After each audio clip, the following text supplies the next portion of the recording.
ईमानदार व्यापारी की कहानी। किसी छोटे से गांव में रामू नाम का एक व्यापारी रहता था। वो बहुत ही ईमानदार और मेहनती सच्चा इंसान था। गांव में उसकी एक छोटी सी किराने की दुकान थी। लोग जहां रोजमर्रा की जरूरत के सामने खरीदने आते। रामू हमेशा सोचता कि व्यापार में सबसे बड़ी पूंजी ईमानदारी होती है। वह हमेशा सही तौलता, कभी किसी को धोखा नहीं देता और ग्राहकों के साथ अच्छा व्यवहार से पेश आता। लेकिन गांव में एक व्यापारी श्यामू, जो जल्द ही अमीर बनने के लिए मिलावट करता, ग्राहकों को धोखा देने की कोशिश करता। वह सोचता था कि बेईमानी से ज्यादा मुनाफा कमाया जा सकता है। एक दिन बुजुर्ग महिला रामू के दुकान पर आई और कहा, बेटा मुझे 5 किलो आटा देना, पर ध्यान रहे मेरे पास ज्यादा पैसे नहीं है। रामू ने मुस्कुराकर सही तौल में आटा दिया और थोड़ा सा मुफ्त में भी दिया।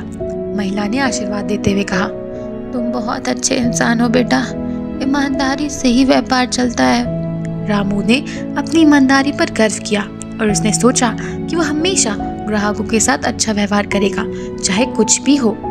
वहीं दूसरी ओर श्यामू अपनी दुकान पर मिलावटी आटा और खराब सामान बेचता। जब ग्राहक उसकी शिकायत करने लगे तो वह बहाने बनाता और ज्यादा मुनाफा कमाने के लिए झूठ बोलता। एक दिन गांव में एक शादी थी और बहुत सारा सामान खरीदना था। लोगों ने सोचा कि सस्ता सामान लेने के लिए श्यामू की दुकान से खरीदी कर लेते हैं। लेकिन जब शादी के दिन खाना बना तो खराब मसाले और नकली सामान के कारण पूरा भोजन खराब हो गया। गांव वाले बहुत नाराज हुए। श्यामू की दुकान के सामान खरीदना सबने बंद कर दिया। अब श्यामू को एहसास होने लगा कि बेईमानी से कमाया गया पैसा ज्यादा दिन तक नहीं टिकता। धीरे धीरे रामू की ईमानदारी की चर्चा गांव में फैलने लगी। दूर से लोग उसकी दुकान पर आने लगे। एक दिन शहर के एक बड़े व्यापारी गांव में आया और रामू की ईमानदारी के बारे में सुना। उसने रामू से कहा, तुम्हारी ईमानदारी देखकर मैं बहुत प्रभावित हुआ हूँ। मैं चाहता हूँ कि तुम मेरे साथ मिलकर व्यापार करो और अपना काम बढ़ाओ। रामू के लिए यह खुशी की बात थी। उसने सोचा कि मेहनत और ईमानदारी से फल मीठा ही होता है। रामू शहर गया और अपनी नई दुकान खोली। वहां भी उसने वही ईमानदारी और मेहनत जारी रखी। ग्राहकों ने उसकी दुकान पर विश्वास करते और हमेशा वहीं से सामान खरीदते। एक दिन एक अमीर ग्राहक आया। उसने रामू को पकड़ रखने के लिए जानबूझकर ज्यादा पैसे दिए।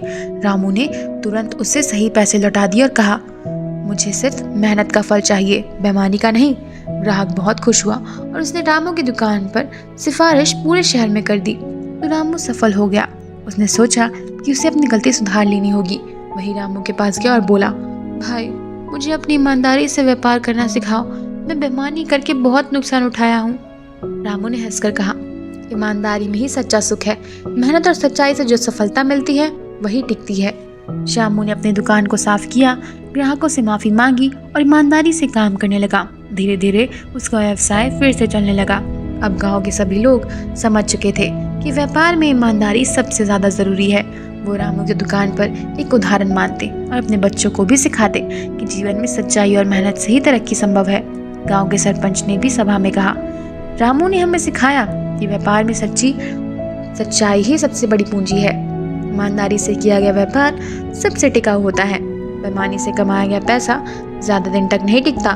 ग्राहकों का विश्वास ही व्यवसाय की असली पूंजी है। सच्ची और मेहनती से सफाया जरूर मिलती है। रामू की यह कहानी हमें सिखाती है कि यदि हम व्यापार में ईमानदारी और मेहनत को अपनाते हैं तो सफलता जरूर मिलती है। तो दोस्तों, यह थी आज की कहानी। मिलते हैं अगले वीडियो में। देखने के लिए धन्यवाद।